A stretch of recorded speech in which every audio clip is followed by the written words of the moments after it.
할렐루야.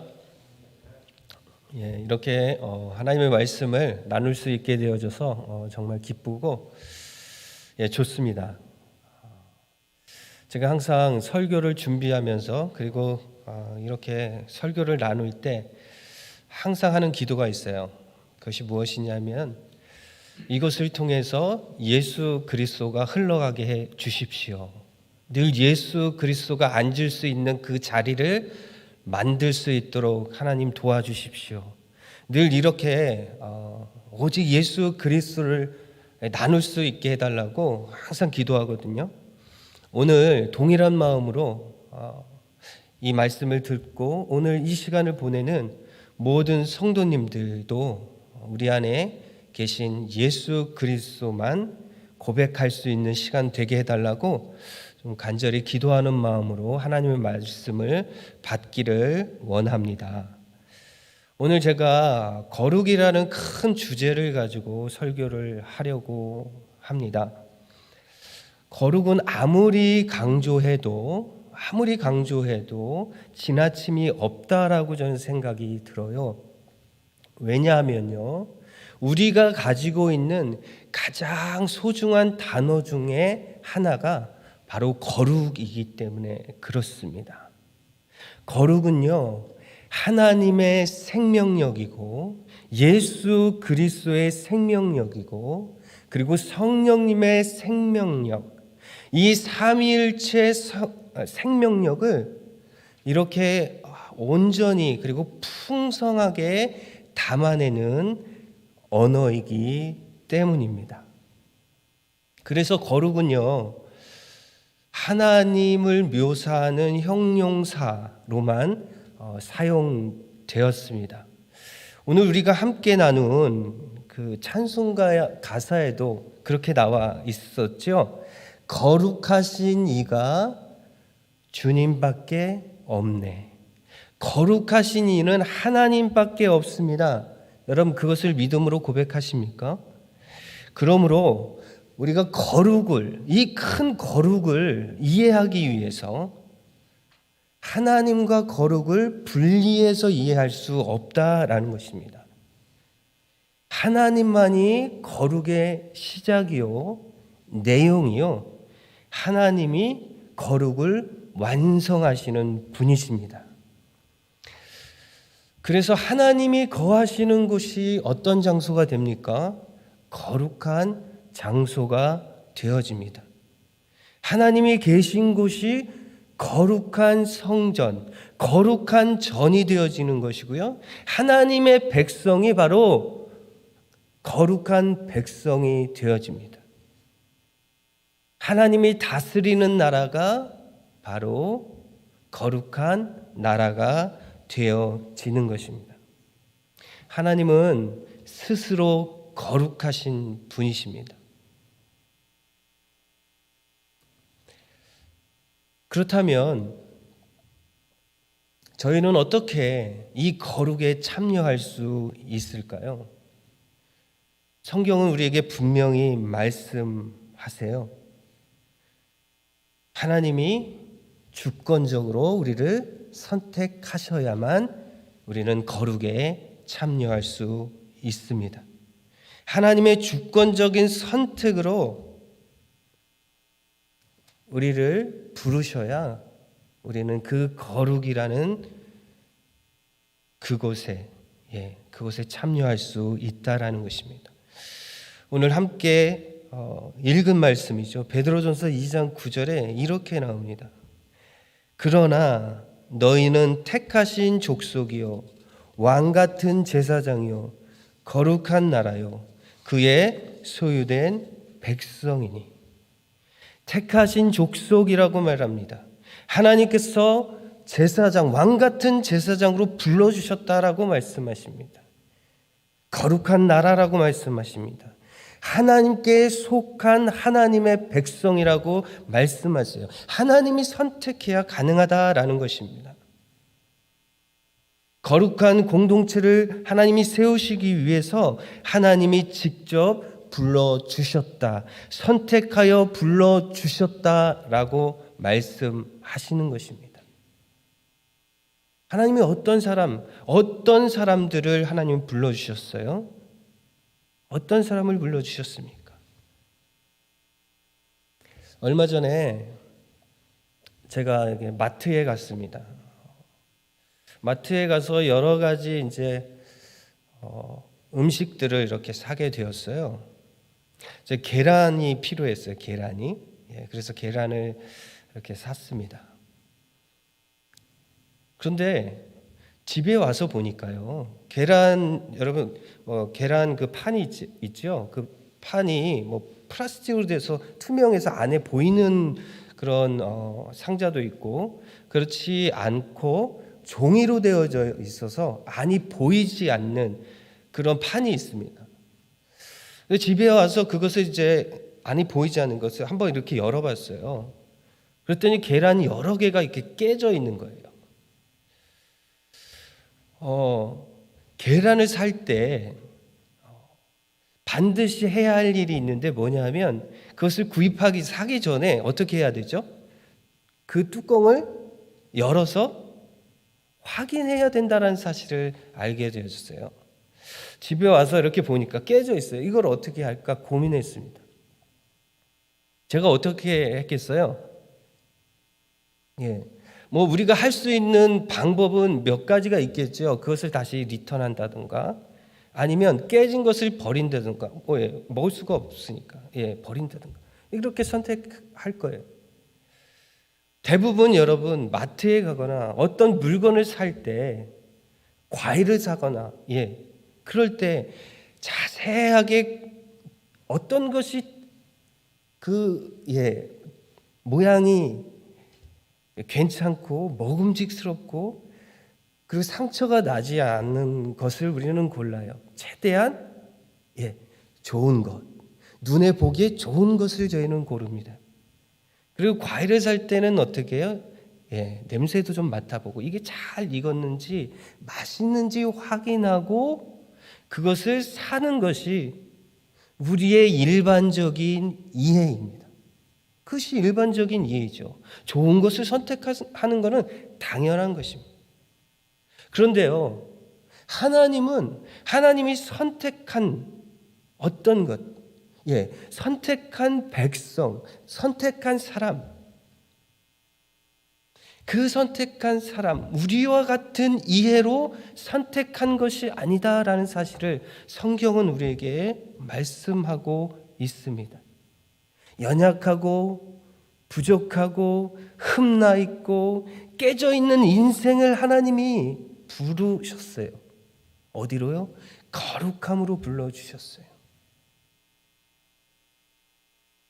거룩한 사람을 선택해서 거룩한 공동체로 불러주신 것이 아니라 연약하고 보잘것없는 그런 인생을 불러주셨다라는 것입니다. 하나님은 가장 볼품없는 인생을 선택하셨습니다. 백성이 아닌 국류를 얻을 수 없는 자를 선택하여 하나님의 놀라운 은혜의 자리로 불러주셨어요. 모든 것이 은혜입니다. 하나님이 은혜로 우리를 불러주셨습니다. 플러스 무한대이신 하나님께서 마이너스 무한대인 저와 여러분들을 불러주셔서 하나님의 거룩한 자, 하나님께 속한 자로 불러주셨다라는 사실을 우리는 잊어서는 안 될 것입니다. 한 걸음 좀 더 나아가 볼까요? 그렇다면 하나님은 우리를 언제 불러주셨습니까? 성경은 하나님의 백성을 부르시는 그 시점을 아주 중요하게 여기고 관심을 갖습니다. 언제 선택하셨나요? 데살로니가 후서 2장 13절에 이렇게 말씀하세요. 주께서 사랑하시는 형제들아, 우리가 항상 너희에 관하여 마땅히 하나님께 감사할 것은 하나님이 처음부터 너희를 택하사 성령의 거룩하게 하심과 진리를 믿음으로 구원을 받게 하심이니. 여기에 처음부터라는 단어에 좀 이렇게 집중하셨으면 좋겠습니다. 처음부터. 이 처음부터라는 헬라어 단어는 아르케라는 단어예요. 아르케. 이 아르케라는 단어가 동일하게 쓰인 성경 구절이 어디냐면 요한복음 1장 1절의 말씀. 여러분 다 외우시지 않으세요? 요한복음 1장 1절. 뭔가요? 태초에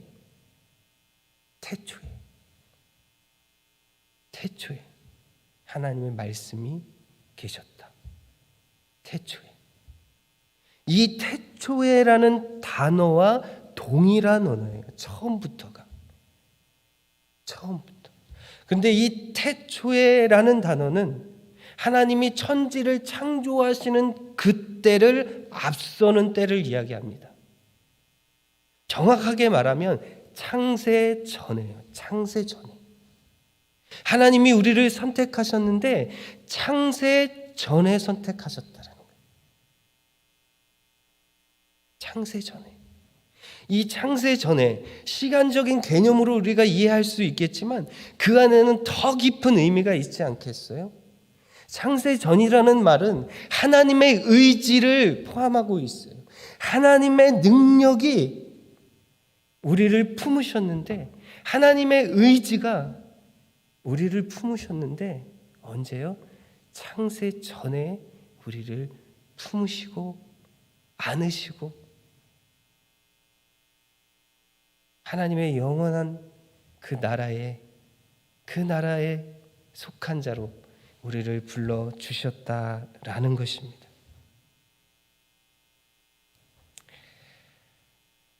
나를 얼마나 사랑하시는지, 저와 여러분들을 얼마나 아끼시고 보호하시고 그러시는지, 그분 안에 우리를 거룩으로 불러주신 그 하나님의 놀라운 섭리를 창세 전이라는 단어 안에서 우리가 발견할 수 있다라는 거예요. 에베소서 1장 3절에서 4절 말씀 한번 보겠습니다. 찬송하리로다 하나님 곧 우리 주 예수 그리스도의 아버지께서 그리스도 안에서 하늘에 속한 모든 신령한 복을 우리에게 주시되 곧 창세 전에 그리스도 안에서 우리를 택하사 우리로 사랑 안에서 그 앞에 거룩하고 흠이 없게 하시려고. 창세 전에, 이 말씀 안에요, 창세 전이라는 단어도 우리를 감동시키는데요, 누구 안에서? 그보다 더 크신 그리스도 안에서 우리를 택하셨다라고 말씀합니다. 우리가 거룩을 이해하기 위해서 또 한 가지, 또 하나의 분명하게 알아야 할 사실은 거룩에 참여하기 위해 반드시 예수 그리스도로 묶여야 한다는 것입니다. 하나님은 우리를 거룩으로 선택하시고 부르셨습니다. 누구 안에서요? 예수 그리스도 안에서요. 우리의 모든 신앙은요, 예수 그리스도를 한 곳에 밀어놓고 신앙생활, 그리고 우리가 믿음 생활을 할 수 없습니다. 예수 그리스도와 분리된 인생이 아니라 예수 그리스도 안에 있는 인생입니다. 예수 그리스도, 거룩과 예수 그리스도를 분리해서 이해할 수 없다라는 것이죠. 거룩은 예수가 우리의 삶 속에 불어넣으신 하나님의 생명이라는 것입니다. 로마서 6장 9절에서 11절 말씀 보겠습니다. 이는 그리스도께서 죽은 자 가운데서 살아나셨음에 다시 죽지 아니하시고 사망이 다시 그를 주장하지 못할 줄을 알미로라. 그가 죽으심은 죄에 대하여 단번에 죽으시며 그가 살아계심은 하나님께 대하여 살아계심이니 이와 같이 너희도 너희 자신을 죄에 대하여는 죽은 자요 그리스도 예수 안에서 하나님께 대하여는 살아있는 자로 여기에지어다. 사망이 무너졌다라고 선언하고 계시는 것입니다. 예수가 우리의 사망을 깨뜨리시고 하나님의 생명으로 옮기셨다라는 것. 그것이 바로 거룩입니다. 우리는 죄에 대하여 죽은 자입니다. 죄는 죽고 예수 안에서 살아있는 자입니다. 그리스도만이 우리의 산 소망입니다. 끊임없이 하나님을 거스르는 인생 가운데 찾아오셔서 우리의 배신과 우리의 고집과 반역을 생명으로 뒤집으시고 우리를 품어 안으셨습니다. 이제 더 이상 우리는 죄의 노예로 살지 않습니다. 하나님께서 우리가 겪는 모든 절망을 깨뜨리시고 승리하셨습니다. 그러니 우리는 예수로 묶인 인생이에요. 예수로 묶인 인생이 바로 거룩한 자입니다. 하나님이 예수 그리스도를 통해서 거룩을 완성하신 것입니다. 구원, 그 구원의 중요한 핵심 키워드가 바로 거룩이라는 것입니다. 죽음에서 생명으로 옮기셨어요. 고린도전서 6장 11절에 이렇게 말씀합니다. 너희 중에 이와 같은 자들이 있더니, 이 말은 앞의 말을 받는 말인데요, 그 앞에 있는 구절은 여러 가지 죄의 노예의 삶을 살고 있는 그런 죄인들의 이야기들이 나옵니다.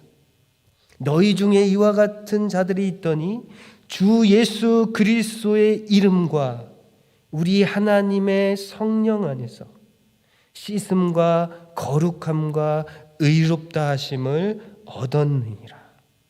사랑하는 여러분, 예수의 피와 성령의 역사로 우리는 거룩한 성전이 되었습니다. 이것은 우리에게서 난 것이 아니라 하나님의 무한하신 사랑과 긍휼과 자비로 되어진 것입니다. 우리가 만들어낼 수 없는 결과, 예수 그리스도 안에서 하나님이 만드셨습니다. 그리고 그 놀라운 일들을 더 풍성하게 하신다라고 성경은 우리에게 말씀하세요.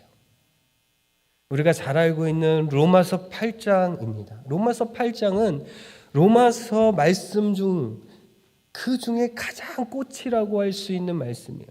요즘 청년부가 로마서를 필사하고 있어요. 하루에 어느 분량의 말씀들을 이렇게 필사하고 있는데, 지금 11장의 내용을, 로마서 11장을 필사하고 있어요. 저는 8장을 필사하면서 다시 한번 이렇게 하나님의 은혜를 경험하게 되었고, 그리고 로마서 8장을 읽을 때마다 우리가 다짐하고 또 기뻐하고 감사한 것은 우리로 할 수 없는 것을 하나님이 하셨다. 하나님의 그 사랑이 모든 것을 깨뜨리시고 승리하게 하셨다라는 것을 우리에게 알려주십니다. 그 8장 내용 중에 아주 중요한 내용이 바로 29절에서 30절의 말씀이에요. 하나님이 미리 하신 자들 또한 그 아들의 형상을 본받게 하기 위하여 미리 정하셨으니 이는 그로 많은 형제 중에서 맏아들이 되게 하려 하심이니라. 또 미리 정하신 그들을 또한 부르시고 부르신 그들을 또한 의롭다 하시고 의롭다 하신 그들을 또한 영화롭게 하셨느니라. 하나님이 부르신 것만도 감사하고요. 의롭게 하신 것만도 너무나 감사하고 감당하기가 어려운데 그 영의 보좌에 앉게 하셔서 우리도 하나님이 누리시는 그 영광의 자리 허락해 주셨다는 거예요. 하나님이 그렇게 풍성하게 우리를 인도해 가신다라는 거예요. 우리의 모든 절망, 실수, 모자람을 감싸 안으시고 더 큰 일을 이루시는 하나님이시죠. 예, 죄의 용서뿐만이 아니라 의롭게 하시고 영화롭게 하신 하나님, 그 하나님이 우리를 거룩하다라고 말씀하세요. 거룩하다. 기꺼이 개입하셔서, 기꺼이 우리 인생에 개입하셔서 하나님 그 놀라운 거룩을 이제 너희의 거룩으로 인정해 주시는 그 하나님, 하나님의 영원한 생명력 예수 그리스도 안에서 우리에게 풍성하게 불어넣어 주신 그 놀라운 은혜,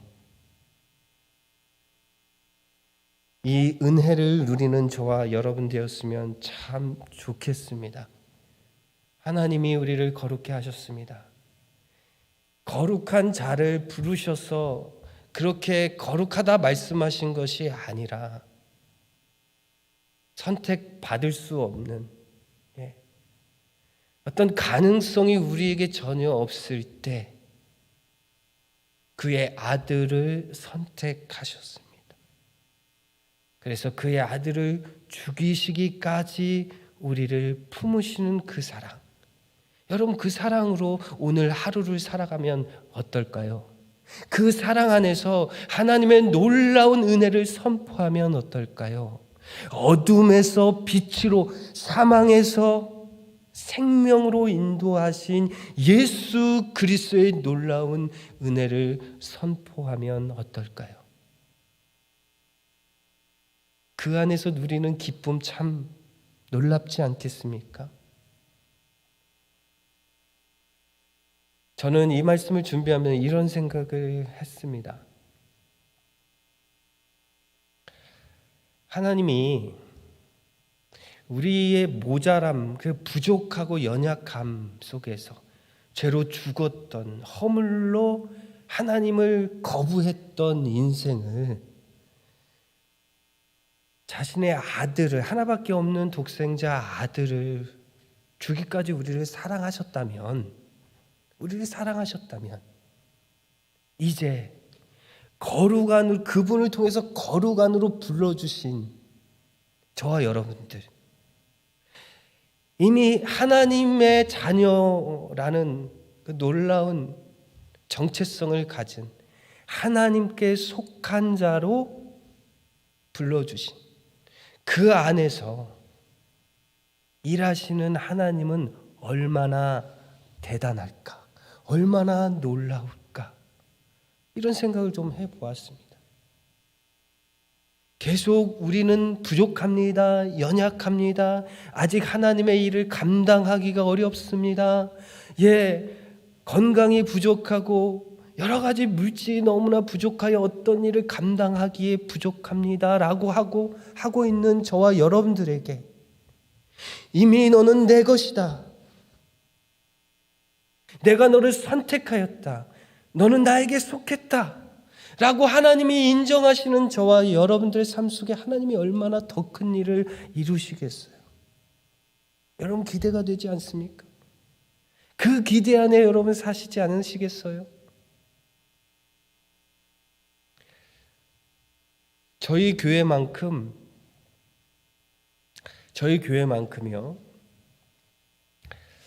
청년부들을 잘 섬기는 교회는 그렇게 제가 많이 보지는 못한 것 같아요.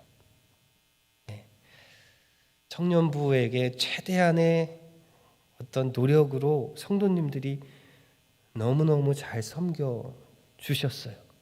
지금까지요. 앞으로도 그래 주실 것이라고 저는 믿습니다. 저는 청년들에게 이야기합니다. 하나님이 이미 예수 그리스도 안에서 너희들에게 행하신 그 놀라운 일들을 기억하고 지금은 흔들리고 연약하지만, 지금은 부족하다고 이야기하지만, 너희 인생의 가장 마지막, 너의 인생의 가장 마지막, 청년에게 그렇게 얘기해. 너의 인생의 마지막 언젠가요? 너희 인생이 죽음을 맞이할 때, 죽음을 맞이할 때는 지금보다 더 놀라운 고백으로 하나님께 나아가는 모습이 되었으면 참 좋겠다. 지금 현재는 너희들이 연약하고 보잘것없지만 그 마지막에, 우리의 인생이 마지막의 순간을 가고 있는 그 시점에 하나님이 너희를 보고 최고의 모습이라고 그 선포하시는 그 자리에 너희가 있다라는 것 잊지 않았으면 좋겠다. 그러니 오늘을 살자. 오늘을 넉넉히 살자. 오늘 좀 웃자. 너희들이 흔들리고 아파하고 힘들어도 오늘을 웃자. 왜? 우리에겐 소망이 있기 때문이다. 여러분, 그런 소망 안에서 살아보지 않으시겠어요? 그런 마음이 동일하게 저와 여러분들에게도 있기를 원합니다. 갈등이 있고 울분이 있어도 괜찮습니다. 울고 싶을 때는 우십시오. 그러나 한 가지 잊지 말아야 할 것은 하나님이 우리와 함께 하신다. 우리는 이미 하나님께 속한 자다. 그러니 오늘도 우리는 예수 그리스도 안에서 자라난다. 성장한다. 라는 것입니다. 하나님이 우리를 홀로 두지 않으십니다. 오늘 예배서 4장 15절에서 16절을 결론으로 맺고 오늘 설교를 마무리하려고 합니다. 오직 사랑 안에서 참된 것을 하여 범사에 그에까지 자랄지니 그는 머리니 곧 그리스도라. 그에게서 온몸이 각 마디를 통하여 도움을 받음으로 연결되고 결합되어 각 지체의 분량대로 역사하여 그 몸을 자라게 하며 사랑 안에서 스스로 세우느니라. 이 하나님이 우리를 예수 그리스도 안에서 더 풍성한 그 예수 그리스도의 분량에 이르기까지 우리를 인도하신다라고 말씀하십니다. 그 믿음 안에서 오늘 이 시간 사랑과 섬김과 헌신과 나눔이 풍성하게 일어나는 그런 믿음의 사람들 다 되시길 주님의 이름으로 축원합니다. 기도하겠습니다.